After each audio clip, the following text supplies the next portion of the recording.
How you guys doing on the internet?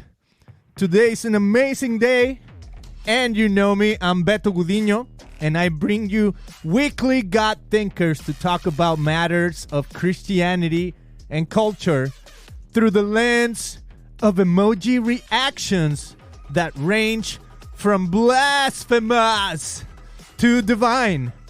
So on today's episode, I'll have a guest hailing from Nigeria, from what I was reading, but he's in Canada and he's doing work in defense of the family. So what is the family? What is a traditional family?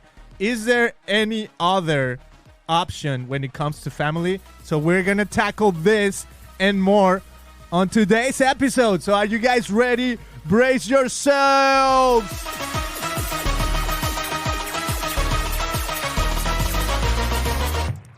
All right. So welcome to the show. My friend Jones, how are you doing today? I'm doing great, Beto. Thank you for having me on your show. Awesome. And you said your last name is Onigbinde. That's correct, yes. See, I got it right. I got it right. Okay, well, Jones, welcome to the show.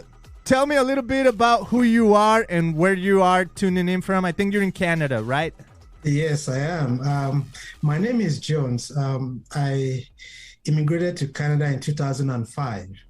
And I'm a physical therapist. I have my own practice as a physical therapist. I have my first degree from Nigeria. Then I did my Doctor of Physical Therapy program at the University of Montana in the United States. So, but over the course of several years now, I've had this burden, on my heart regarding the trajectory in which the family is trending. The traditional, biblical, Christ-centered family. And that burden became so much that, I felt the call to do something about it. And that is when this idea to set up an organization named Defense for the Family came about. Actually, the name was finalized towards the end of last year. And we set up our website. I've been doing some webinars. And actually, our first conference will be next month here in Calgary, in Alberta. All right. So you're in Calgary, Alberta? Yes. What an incredible story coming from Nigeria, working in physical therapy. Okay. Yes. So, Jones, this is what I'll do as we get started. I'm reading a little bit of what you do on your website, defenseforthefamily.com. Yes. And I'm like, wow, some of the topics that you talk about are out there, and I'm going to offer an emoji reaction just to some of the content that I see on your website so that people can be maybe agreeing or disagreeing with their own emoji. So are you ready? I am. Let's go for it. All right. So we're going to go to the emoji tombola. And the emoji tombola is going to reveal the emoji. Okay, it's going on. And it's the blasphemous emoji. Shocking. Shocking. Jones, how do you feel about getting the coveted? Not everybody gets the blasphemous emoji. First of all, how do you feel about that?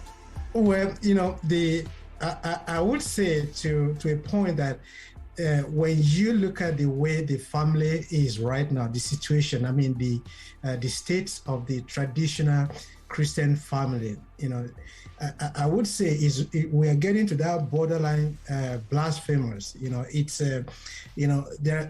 been a lot of issue going on, with the modern family, so to say, that is overtaking the traditional family. But when we look at all this modern family, the different kind of arrangement that we're having today, and we put them side by side with the scriptures, actually, we would say is blasphemous in a way that, we are in a way destroyed what creates our civilization. And this is something that God himself made. He set up family.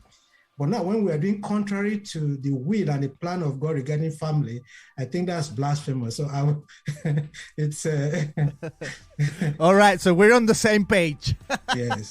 Okay.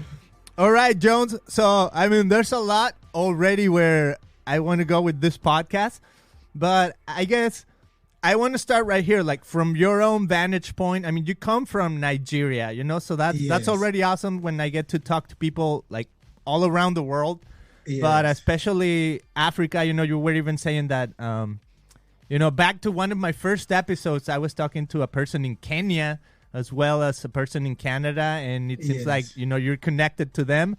So go look for that episode. It was a fun episode with my friends from Bethany Kids. So, I mean, to start, this is great. You know, I love talking to people all over the world, but it just catches me as super interesting the fact that you're stayed in Canada. You know, you're in Calgary. And then when I look at the world from my little cubicle here in California, I tend to see Canada as like super forward thinking. Even some people might call it progressive, and there's a lot of interpretations for what progressive can mean. Some of my friends even said, man, Canada is like it's communist, right? Like things like they're already like saying names like that. You know, we have the a few months ago or a month ago, the trucker thing that was going on in Canada.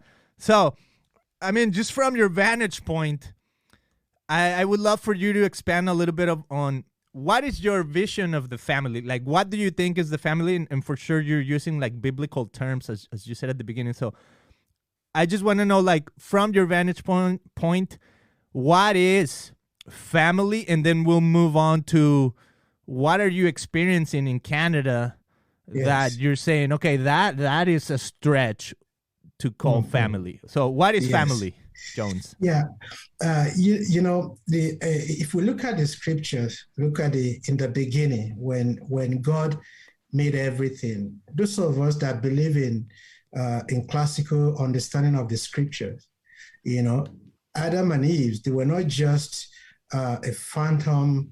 How do I put it now? That something that people call it myth. They say, oh, they were never in existence, that we just made them up. But that's not the case. Those of us that are Christian, we believe that God made this man, he made a woman, okay? And eventually, you know, children came in between both of them, okay? So the essence of family as an institution, okay, is that basic unit of the society in which a man and a woman come together, okay, in holy matrimony, and they are joined together and they procreate. So that form that family, which we often call nuclear family, okay? And the essence of that family, I mean, that unit is to glorify God and to be an avenue whereby we raise God-fearing children, people that we move the agenda of God forward, okay? That is a unit in which values are created, in which love are taught, you know, and in which worldviews are formed. So, but now, in Christian understanding, we believe that, you know, family should be a unit that comprises of a man and a woman. But if you look at our world today, you see that we're having all kind of arrangement, you know, two men together, coming together, you know, in the name of gay marriage or lesbian marriage or whatever it is. But we know that this arrangement, they lead us as a society to a dead end. You know, it's not the perfect will of God. It's not the will of God at all. Okay, so that is my own view of what family should be. It ought to be Christ-centered. Okay, in fact, Christ made some reference. He said, don't you know that in the beginning, you know, God made them male and female. Okay, and this male and female, they come together for a purpose, and that is God's divine purpose, you know, to protect the family, to protect the society, you know, and to protect an individual that made up that unit. So, but unfortunately, our world are deviated totally from the plan and the purpose of God. And my goal okay, is to fight. It's a good fight of faith to see that we bring this God-centered, traditional, biblical-centered family back to life again. Okay. So, wow. Yeah, I get it. I guess as a Christian, it's almost like easy for me to understand. Yeah, family makes sense. A man and a woman makes sense. And if I would be a little bit like playing devil's advocate or even skeptical of of the Bible, which is Yes. I'm just playing devil's advocate, right? But Yeah. it would Let's. be on the lines of like uh I mean, when I look at the West, it's like the supreme value of the West has been freedom, right? Yes. And I guess it has become like the freedom to anything, like the freedom to Yes. choose, the freedom to say I want to love whomever I want to love, I want to be with Yes. whomever I want to be, right?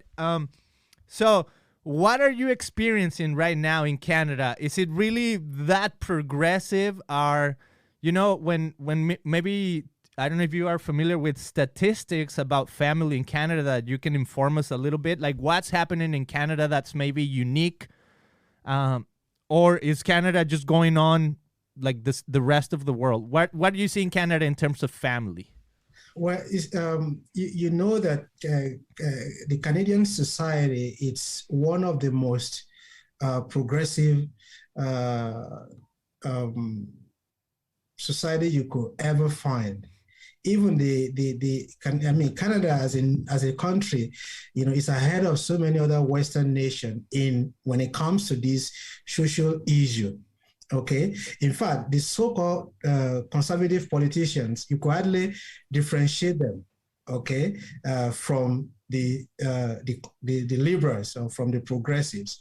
So, when an election cycle comes around, a typical conservative will be talking to you about tax break and, I will reduce your taxes.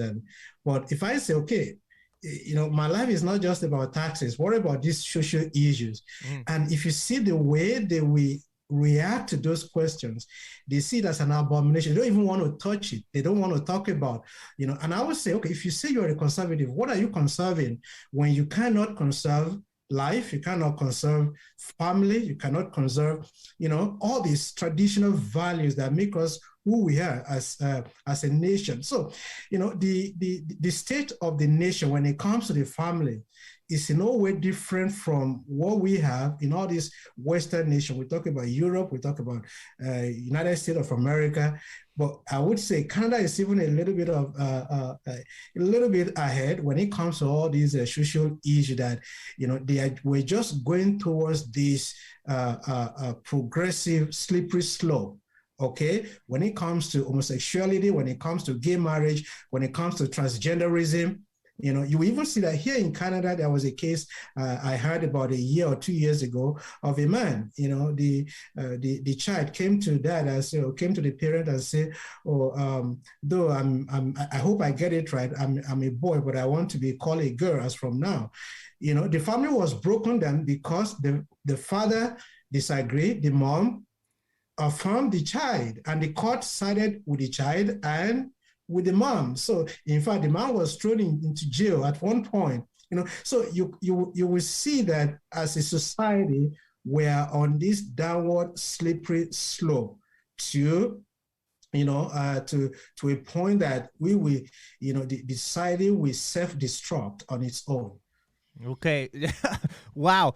So what you're saying is if a parent maybe comes tells their kid you are if the kid is a biological male but the kid feels like he should be a woman and the parent affirms the kid as a biological man, are you saying that people are being put in jail for that? Yes, it has happened. It has happened at least from one case that I followed about a year ago or so. Yeah, it's happening.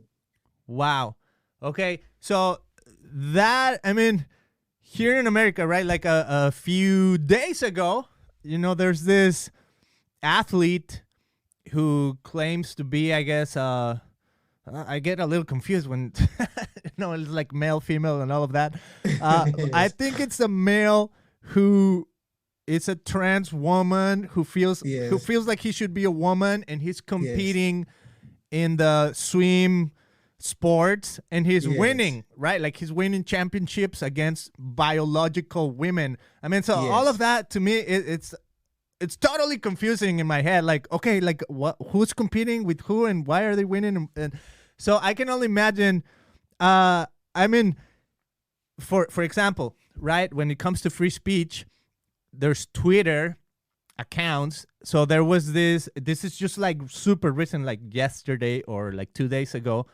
There was this news publisher. Now they do satirical Yes. Is it stuff. Babylon B? The Babylon Bee, right? So Yes. they're talking about whatever on their Twitter, and then Twitter cancels their account Yes. and says you can no longer post until you remove this post, right? Yes. So now it's moving into territory of like, wow, who's controlling really free speech? Is it Yes. government? Is it the elites? Is it Twitter and Google and like these cyber giants? So are you experiencing any of that in Canada when it comes to, I mean, can you freely speak about this? Are you afraid at all to say, hey, I'm talking about transgenderism? And You see, this is where we are right now. We are under this this trifecta of tyranny, that comprises of big tech, big government, and big media. And all these three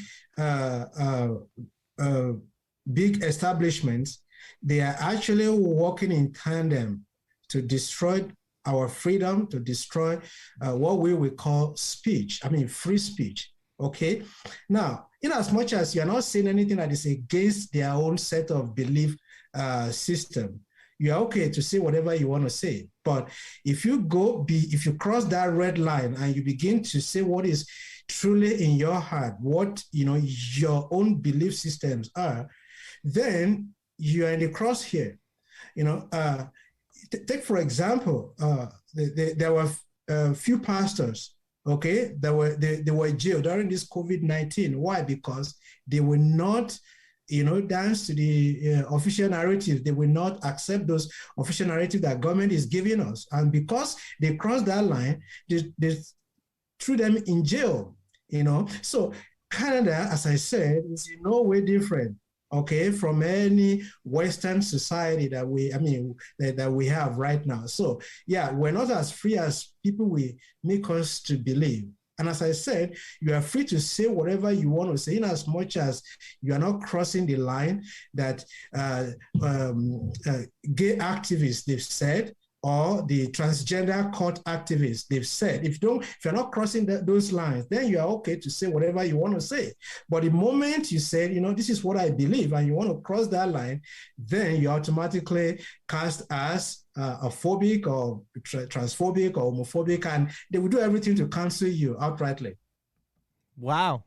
Okay. So how do you do it? Like, how do you have defenseforthefamily.com? Are you guys like a nonprofit? Well, that's a good question. I'm so glad that you asked that question.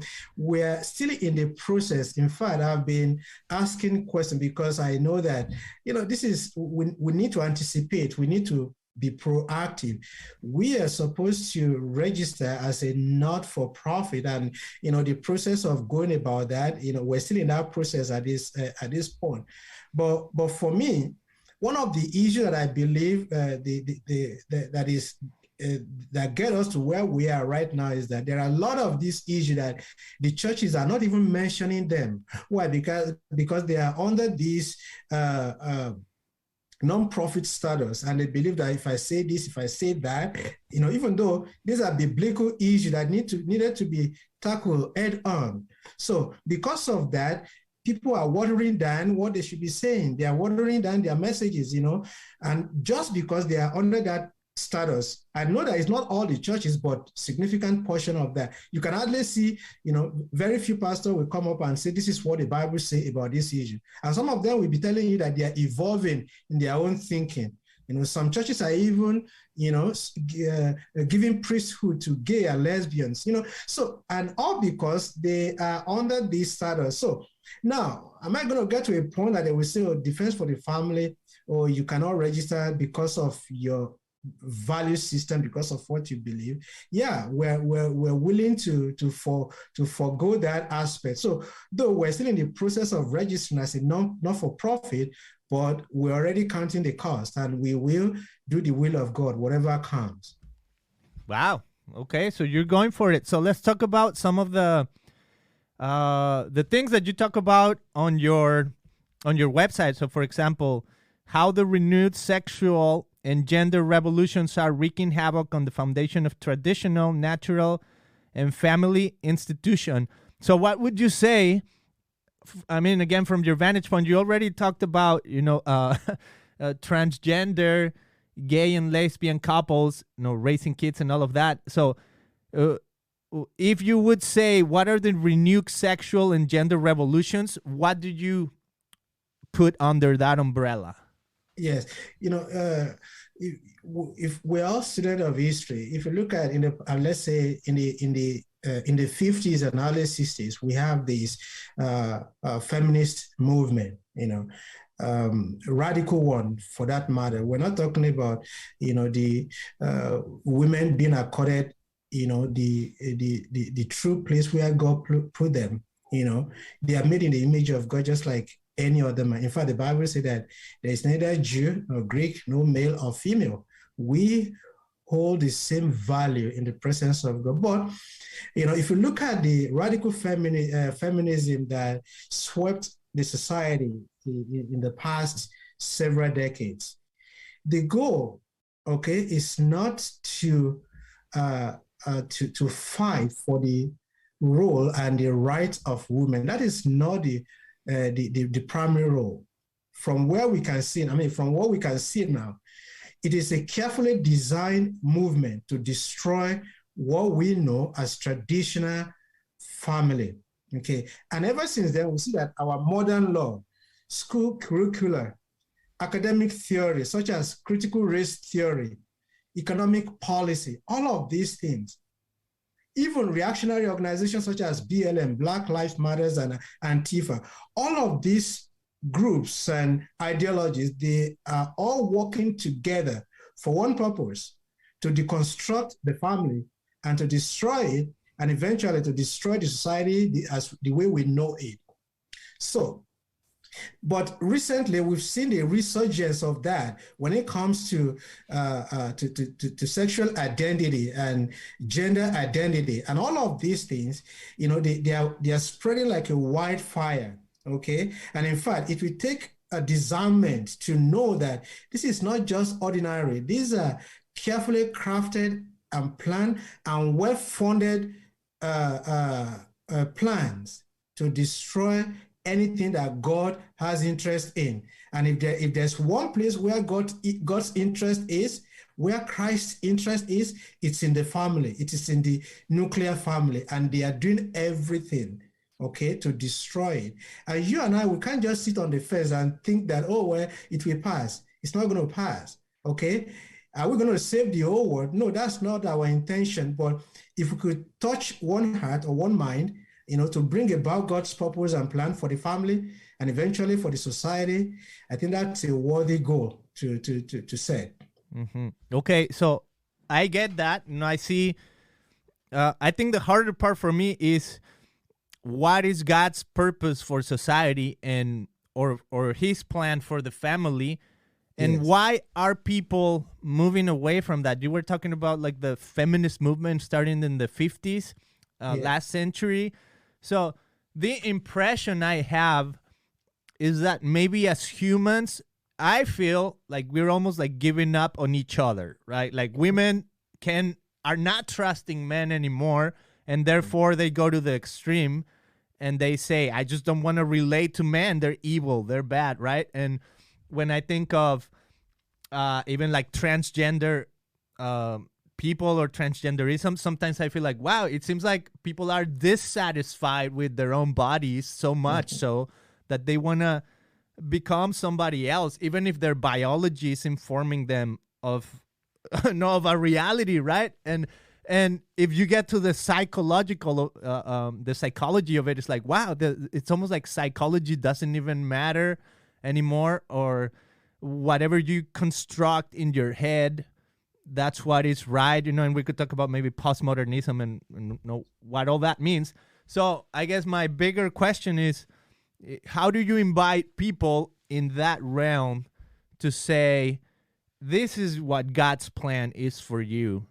Yes. Right? How would you, Yes. like, are you doing that through this? Like, how do you invite the people that are already, like, even activists that are, Yes. in the transgender movement or Black Lives Matter, like all these movements? Yes. How do you invite them to see a different reality? Yeah. Well, thank you for that question. You see, whatever we do, we do it from the perspective of Christ's ministry. Okay, what he had come to do. Okay, as a society, we are moving away, gradually and at a rapid rate now. As a society as a whole is moving away from anything that has to do with God. But the solution still lies in the gospel. Okay, you see, whoever we are or whatever we choose, God gave us that ability to choose. You remember, even in the Garden of Eden, when he spoke to Adam, he said, "You may do all of this, but there's one thing you shouldn't do. This is it." Okay, he gave him that option, okay, to choose life. But eventually, Adam and Eve, they were deceived. The same thing, deception is going on in our world today. In fact, and the deception is so strong to the point that it's not just, confined to the secular society. It has even infiltrated the church, as an institution. Okay. Now, the solution still lies in the gospel of Christ, that we ought to go out as believers, in our daily life. We're not just reading our Bible, but we're living it out. Okay, and we're not quiet about it. We're preaching about it. We're talking to other people about the judgment to come. Okay, so but whatever we do it in love. So we will reach out. There will be an encounter. I remember, for our conferences, a conference that is coming up in April, I decided to do a little promotion on Facebook to promote it, and I began to get all these responses that were so nasty.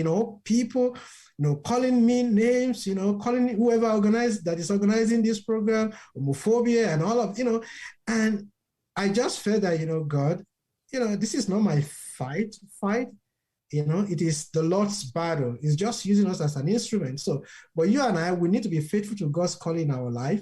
We will reach out in love, okay? We will speak the truth in love, and we will not compromise the scripture. It is in that light that people can actually see the light of the gospel and see that, I may be heading the wrong direction. Let me listen. And it is a spirit of God that bring conviction. Our own is just to speak. Our own is just to pray. But the spirit of God bring conviction. And that's our goal. In all our engagement, in all our interactions with people, that is what we're hoping to achieve. Okay. Well, good luck with that. And I say it like, I'm not saying it like as a joke. No, like good luck with that. And so how to identify where and how transgender activism may be reaching somebody's child? Like, how do you speak to families on this issue? Like, how do you tell them, just like how to identify it in the day-to-day life? Yes. First of all, as I mentioned earlier on, our schools nowadays, the public school, the public education, it's a grooming ground now, okay? And many parents are not aware of it, okay? They are not aware of it, that, instead of our children being taught math, science, and language, whatever they were supposed to be learning, okay? The teachers now, they've become activists, okay, to change the children. So we're teaching them one thing at home, and for the children that goes to church, the pastors, they are trying their best to teach them the Bible when they go to church. But when they go to school, okay, the plan of some of these teachers or the school curriculum by design is to change the hearts and mind of children. And that is one thing that parents need to be aware of, that what are they even teaching my kids at school? Okay, what books are they recommending for my child? I don't know how many Christians are asking those questions. Then another thing is the social media and the use of technology. Okay, there are a lot of these children, because the parents are not at home, the father and the mom, they are not at home, they just bury their head using, their computers and laptop or whatever it is. And before you know it, they are just doing normal subject on the internet. But before you know it, there is pop-up here and pop-up there, and the child just go like that. We've had testimony of so many parents like that, this is how my child was indoctrinated, and to the point that they wanted to be changing their sex, at what age, so those are the things that parent needs to be aware of. Okay, we need to be aware of our children. What is their own emotional state? What is their own, psychological state? Are we there for them? Are we listening to these children, what they are passing through? Okay, so those are the things that we need to look at. There are other things that, we should be aware of, but those are the basic things that parents can actually do to be sure that all these transgender activists, they are not reaching their children. Okay, so what is, when you talk about the school system really and the curriculum within the school, yes, utilizing like specific books, and you even talked about critical race theory yes, a little bit ago. So what do you mean by indoctrination? Like indoctrination, like that, I mean, that to me is just like a doctrine is a teaching, right? yes. So when you talk about like transgender indoctrination, what does that look like? Like, I mean, what kind of books are kids reading? Is it a book that has a guy that feels like he's a woman? Like, can you elaborate a little bit on what indoctrination means? Yes. You see, there are some, there are a lot of processes that this thing goes through. The people that sit on the board, they sit down and they decide, okay, these are the books that the children will be reading for this class and for that class. Okay, but buried in those books are sexually explicit lessons. Okay, a child of 4 years old or 5 years old, okay, and they'll be asking this child, let's say it's a boy, so do you like to play with a doll? So yes, I like to play with a doll. So well, because you like to play with a doll, probably you're actually a girl inside. And from there on, they skew the mind of that little child, and they will be doing everything within that classroom setting to change things. It doesn't matter what parents are doing at home. Okay, now that's one thing.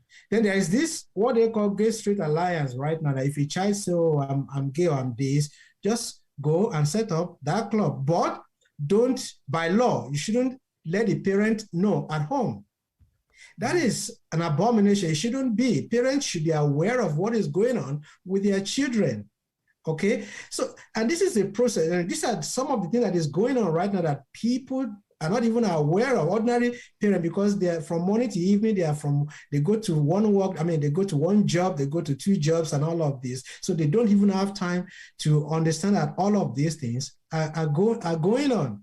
Okay? So, and that's one that's one of the tools, one of the methods that they used. Okay, so teachers are enforcing, instead of teaching our kids, they are the one enforcing some of these things. There was one YouTube video that I watched in the United States. A parent goes to school board meeting, and he went with the books, one of the books recommended for a child. Do you know that the woman was reading from out of that book? It got to a point that they have to cut the microphone so that nobody will hear this woman, because these are borderline pornography embedded in the curriculum of young kids. That shouldn't be. And we need to speak out loud about all of these things that are going on. Hopefully we can make a change for Christ. Okay, so here's a story, Jones, that I don't know, it might be helpful for people. But when I was growing up, I grew up in Mexico. Yes. So not too far from here. We're in California. California used to be Mexico, by the way, long ago. But anyways, I grew up in Mexico. And I mean, I'm just going to be completely honest, everyone, okay? I used to play with like dolls. My Yes. sister used to do ponytails on my hair. I remember I loved playing with my cousin, my cousin's little doll with the dress and whatnot. And one time, I mean, this is like next level, right? But one time I told my mom, "Hey, I want to wear like these ties, Yes. like almost like skinny jeans, or what are they Yes. called? Well, ties, right? Like ties on my legs." And she let me go to school with those, right? So all I'm trying to say is, under those circumstances, on today's day and age, somebody could have like poured into me and said, "Man, you should have been a woman," right? Like you Yes. like playing with toys that are for girls and like all this Yes. stuff. So what you're saying is basically that now, if people witness that within the school and within the Yes. curriculum, they would take that as grounds to say, oh, okay, Beto should be a woman. Is that kind of like what's Exactly. happening now? Exactly. That is what is happening right now. And they will do everything in their power if there is no intervention, external intervention, either from the parent or from a caring adult. They will do their level best, okay, to see that they begin to pump you with sex change hormones, okay. After that, they begin to do reassignment surgery. These are borderline child abuse, okay. But we've normalized, through our legal system, we've normalized all forms of abnormality. And that shouldn't be the case. Now we now have an issue that there are some children, because there was no counseling, and they force them one way or another. They push them into doing all of these things, like taking hormones and changing, the reassignment surgery. Now they wanted to go back to where they used to be. They call it to detransition, okay? But it's like we're not even hearing those voices anymore. They don't want people to hear that, oh, there are people who regretted those actions that they were taking, for them or on them, right? So it's like a one-way ticket that the devil is giving people to hell. One-way ticket, you get in, you can't get out.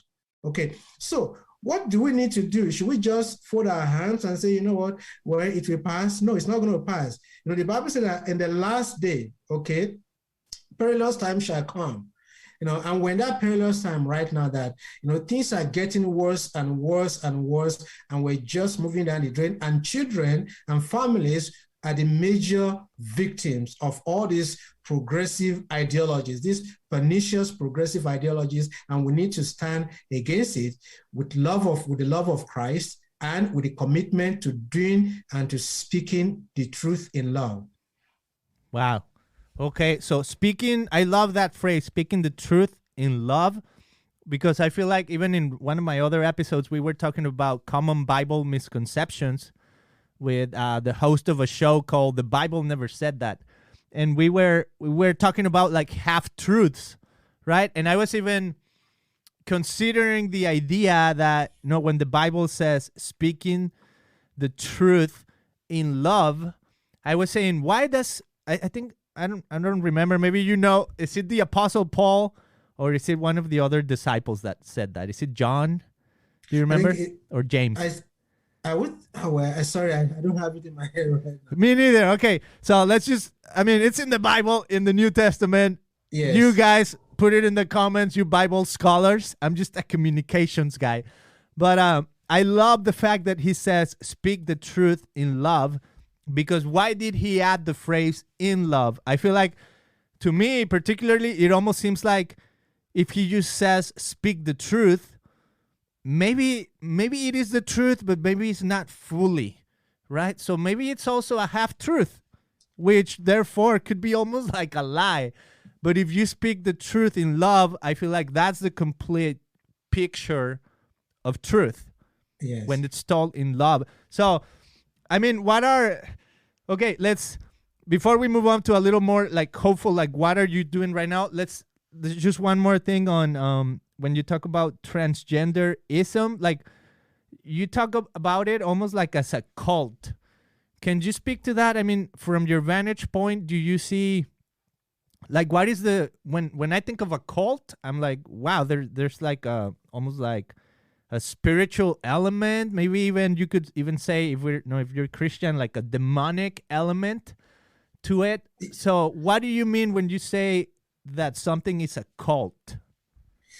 Yeah, when you look at the true nature of cultism, they have this a kind of loyalty, that you cannot say anything against, that particular group. Okay, and if you step out of bound of that group, okay, you will be faced with consequence.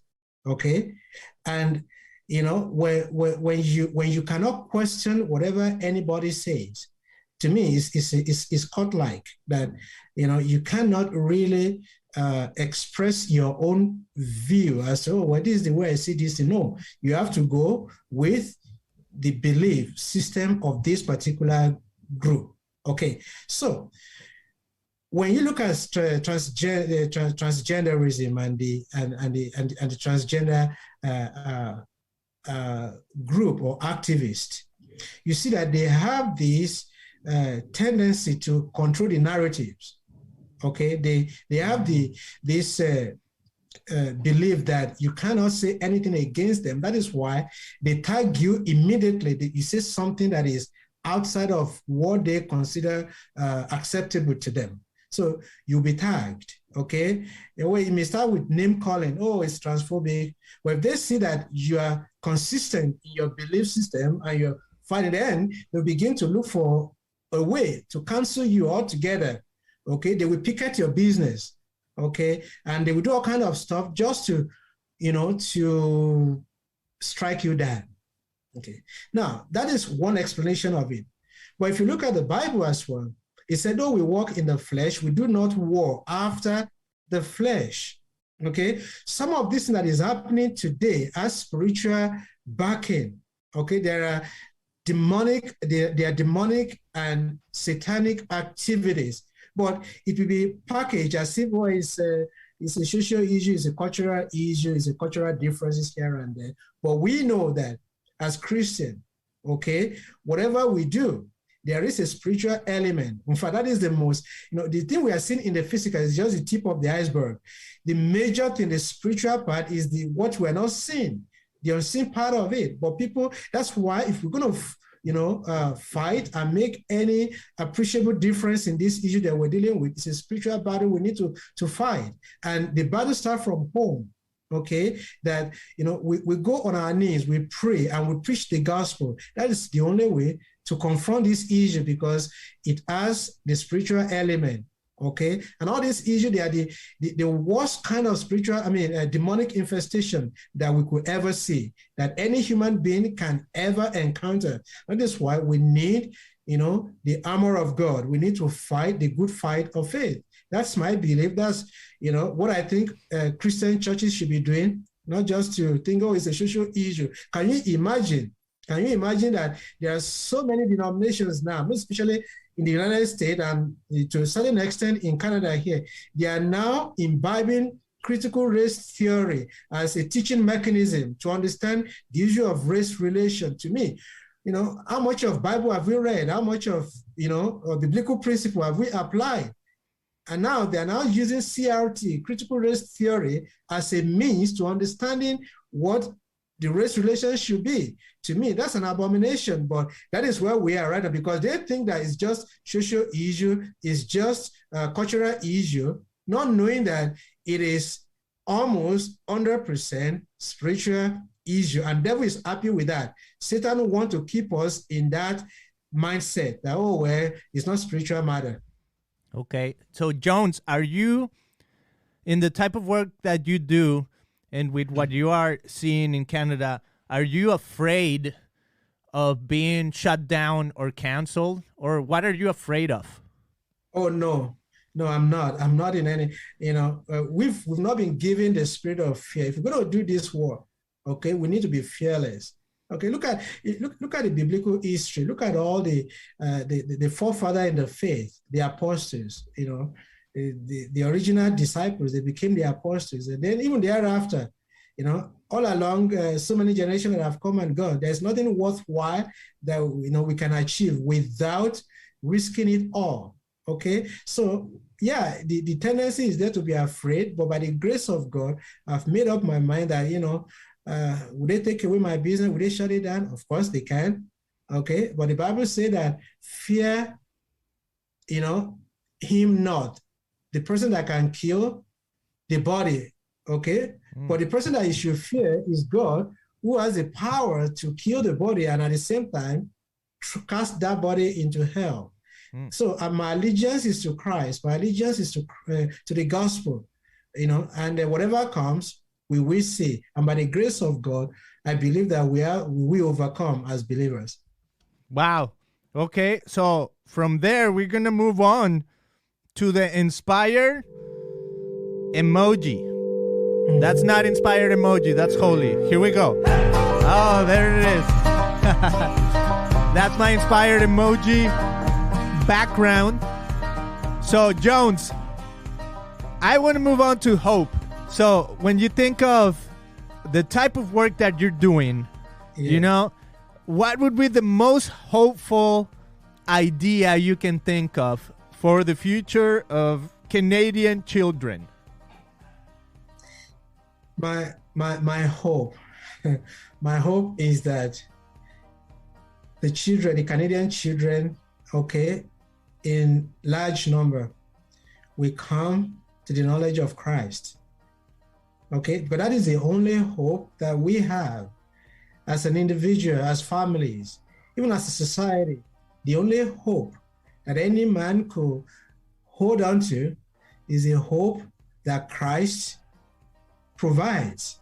Okay, that when you come to me, he said, come unto me, all ye that labor, and I will give you rest. So I hope that in the future, okay, and the future begins from now, that the Canadian children will be able to worship God in truth and in spirit. Okay, they'll be able to worship God at home. They'll be able to worship God at school. Anywhere they go, they'll be free, and free indeed, through the grace that Christ provided at the cross of Calvary. That is my hope for parents as well, that they will come to understand that, Christ had paid it all. All we need to do is to tap into that grace that Christ had provided through his death and his resurrection. Awesome. Okay, Jones. So now we move on to holy. What is the most holy idea you can think of in the type of work that you're doing? Oh, okay. Well, that's a big one. But here is what I know, that if we come back to the beginning, okay, what God had made, in fact, there will be a restoration of everything eventually. On the final day, when God will judge, the quick and the dead, he will judge everyone. I'm hoping that a family will come back to that place where God had put it in the first place. That is a place where children are nurtured in the knowledge of God. Family becomes a place where godly worldviews are formed. Okay, it's a Christian, a home where fathers and mothers, their preoccupation is to please God. I think that's one of our most holy calling, to do the will of God. And I hope that, Defense for the Family, we try its best, whatever God will want us to achieve, that we are able to bring family, at least to a state that God originally put it, a place of influence, a place of blessing for all. Love it. Okay. And finally, divine. So what would be the most divine idea you can think of in the type of work that you do? Yeah. Well, you see, I've been talking about a lot recently about the divine purpose. Okay, divine purpose of God. Okay, if you look at our Judeo-Christian history, you look for one man, Abraham. He called Abraham. Then we have Isaac, and eventually we have Jacob, whose name was changed to Israel. Okay, then eventually Christ came, and here we are. God is still God's divine purpose that family be made whole again. It is His divine purpose, His divine plan that we make family great again, if I may use that word. Okay, and it is divine purpose that we build family back. Okay, we build it back better, and what's the last word there? We build it back and better. Let me just say that. Okay. So that is the divine will, divine purpose, and divine plan of God. And you and I, if we join our hands together, we can actually achieve a lot for God in this area. Okay, so make family great again. Yes. The most divine idea in today's episode. Oh yeah, let that sit in. Let that sit in, my friends. Sing with the angels. Love it. Okay, Jones. So tell us a little bit of how can people support the type of work that you're doing, defenseforthefamily.com. What can they do to support it? Yes. So we have quite a few numbers of ways. Number one, we need financial help to be able to get our word out there. The opposition that we face, they are well funded. The finance is not an issue to them. But if you look at our project on the defenseforthefamily.com, we have a lot that is coming, but it requires the finance that the people of God, well-meaning people, can support us in that regard. Then we want people to be our social media ambassadors as well. You can join us on Facebook, you can join us on Instagram, we're on Gab, so that's one thing you could do to help us. And if you go to our website, www.defenseforthefamily.com, there's other ways that you can be of help to us. You can pray for us and pray along with us as well. And more importantly, let's live a life of a Christ-centered life that we shed, that will make us to be light in this world that we are in right now.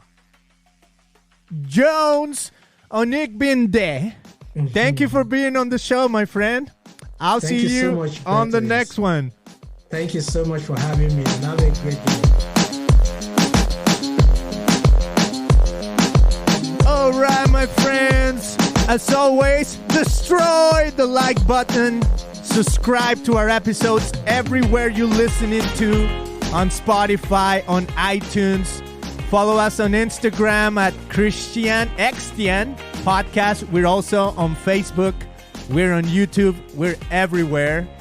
And we'll see you guys on the next one. Visit us at christianpodcast.com for amazing emoji, merch, and in-depth of our episodes. See you later.